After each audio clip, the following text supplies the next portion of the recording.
Okay, students, today we will start a new chapter, that is conditional and looping statement. You may consult your textbook also in this regard. Now, let us see what is this actually, control statement and all. Okay, okay. Now we see the looping statement we will do later, but first of all, we will start the conditional statements. A computer program is a set of instructions that, and the instructions are also known as, and set of instructions, and the instructions are also known as programs. So in the program, we write lot of statements. A compound statement is a sequence of more than one statements. These statements are executed sequentially one after the other as they appear in the program. Okay. And statements that specify the order in which actions are executed are called control statement. Now, what is a control structure? A control structure is a programming language construct which affects the flow of the execution of the program. Till now, whatever programs we had done, there was no control was there, because the statements that we have given in such a way that all one after the other, the particular set of statements will be executed. Now, a control structure, whenever you will put into your program, it will control the program. It will start controlling the program, okay, as you have given.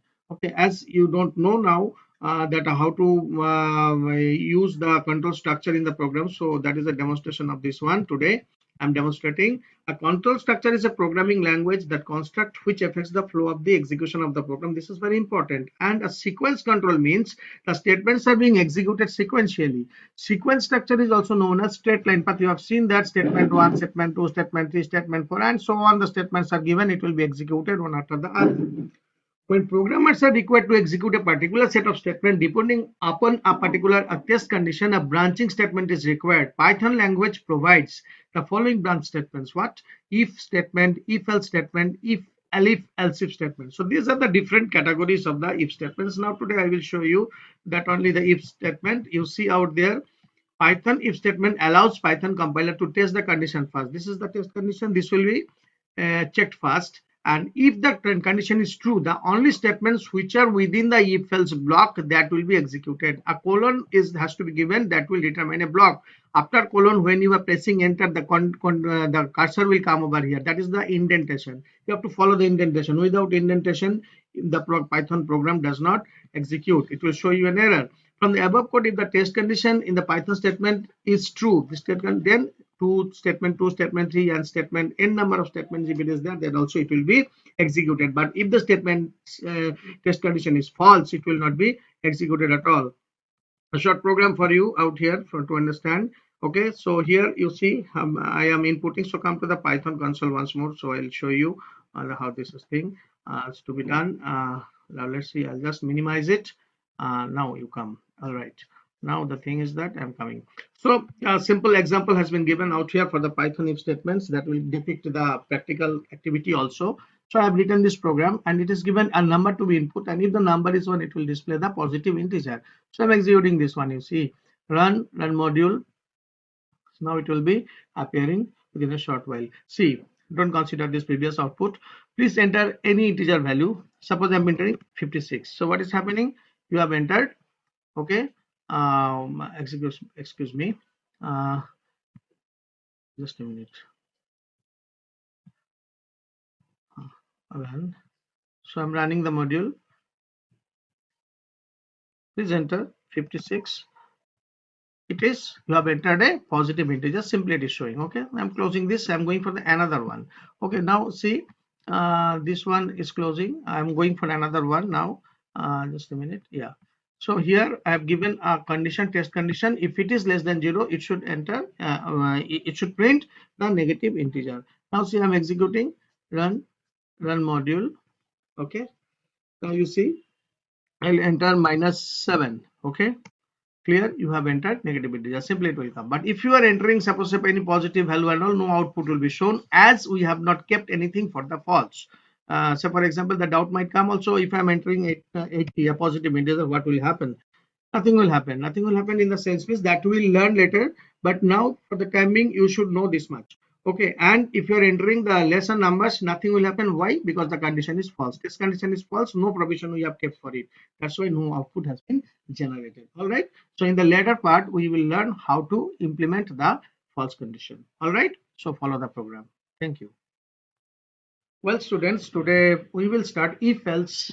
Yesterday we had that if, which is a control statement, and today also we are doing another control statement, which is if else. So yesterday you had seen that in the if part, that is only the true part. When the condition is true or the text expression is true, it was executing, otherwise it was not executing anything. Now in this case, if the text expression is true, then also it will execute, and if it is false, then also it will execute. Now the difference is that both the things will not execute together. One after the, if one is true, then one will execute, another will execute when another text expression is false. Okay, so when the text expression is true, then body of if, meaning this part will be executed, and when the text expression is false, and in that case body of else will be executed. So it is clearly stated out here, the if else statement evaluates test expression and will execute the body of if only when the test condition is true, and if the condition is false, the body of else is executed. Indentation is used to separate the blocks. What is indentation? This is the indentation. You see there is an alignment. When you reach at the, when you do the practical, at the end of the colon, when you will reach, when you are pressing enter, the cursor will automatically come over here. Then don't change the cursor position, otherwise you will get error message. Okay, similarly when you want to type else, the else you come at the edge to be aligned with if, then you type the things after colon, press enter, and you come down wherever the cursor is. So indentation is a very important factor over there. However, I have shown you the follow the attachment for diagrammatic representation of if else if. So I'm showing you once again out here. Okay, you see out here, this is the test expression. When the condition is true, in that case body of if will be executed, and when the condition is false, body of else will be executed. That is the flow chart, you can say flow chart of the if else statement. Okay, so here it is two parts, one is if, another is else. So we are coming to the practical implementation of this. See, this is a number, check whether it is odd or even. Documentation to be followed very nicely. Documentation is showing that the, we are entering a number, num modulus 2 equals 0, means modulus operator is used to take the remainder. Fine. Okay, when you are dividing with a number with another one, then it returns the remainder. Okay, and slash will give you the quotient. Here we are checking why we should do so. The logic to be implemented in this way, checking the remainder. As we know, any even number is exactly divisible by 2, so the remainder is 0. That condition, if it's satisfied, then it will show you the number is even. Otherwise, if it is not like that, when you are dividing by 2, the number is not exactly divisible by 2, it will show you the odd. So just executing once, just see how the execution takes place. Yes, enter a number. Suppose I'm entering 23. It is showing me the number is odd. Fine. Again, I am executing the same thing. Run module. Now I am entering a number. I don't know what the number, whether the number is odd or even. 34. So it is satisfying. 2 divisible, 34 divisible by 2. The remainder is exactly 0 because 17 2s are 34. So that is why it will show you the even.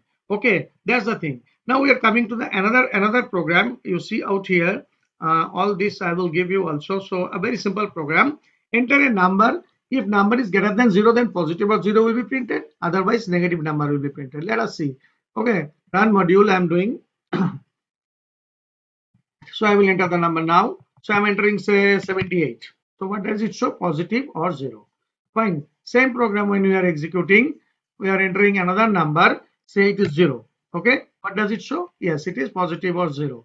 And when third time we are executing another one. So I'm entering minus 90. Okay. So it is showing me negative number. So what is the thing? Whenever minus 90 does not satisfy the true condition. So it is coming else. Then the body of if a body of else will be executing. Understood? That is the thing. So one more example we can take here. So here it is saying stating checking whether a person is eligible to cast vote or not. We know in our country India that 18 or more than 18 eligible to cast the vote. So we are executing the program and see we are entering an age, say the age is 18 or greater than 18. So we are entering 18. Fine. It is showing you are eligible. And when you are entering say 21, okay, then also you are eligible. That means it is satisfying the condition. And third time we are entering, now you see out here we are entering an age say 16. Okay, so you are not eligible to cast vote. So that is the thing. So whenever the condition is true, the true part is executing, otherwise the false part is executing. So this is the way you have to execute if and else. Do the practical implementation with separate value, you will understand it. All right, thank you.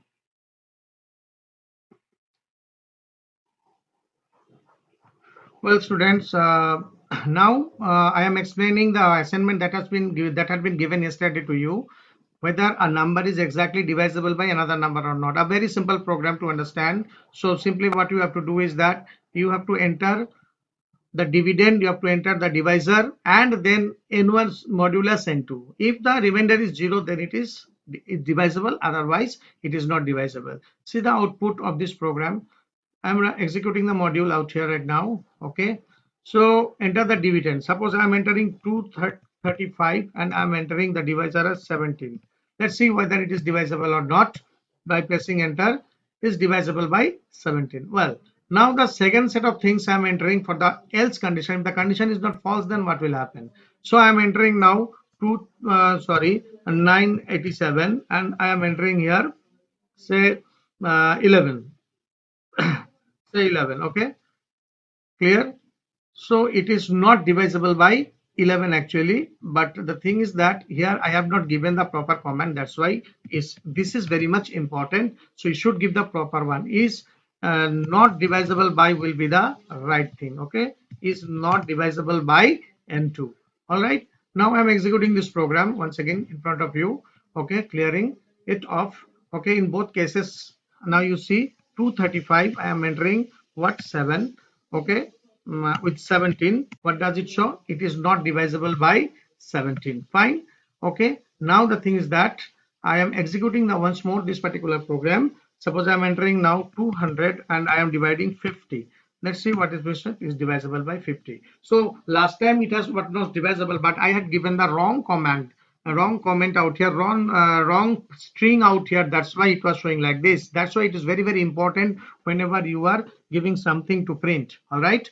So this is the actually the output of this one, 50, 200, but it is not divisible by 17. You can do so. You can check it out also. Fine. So this is the first assignment that I am answering to you. And next one is our topic is today's is if else construct.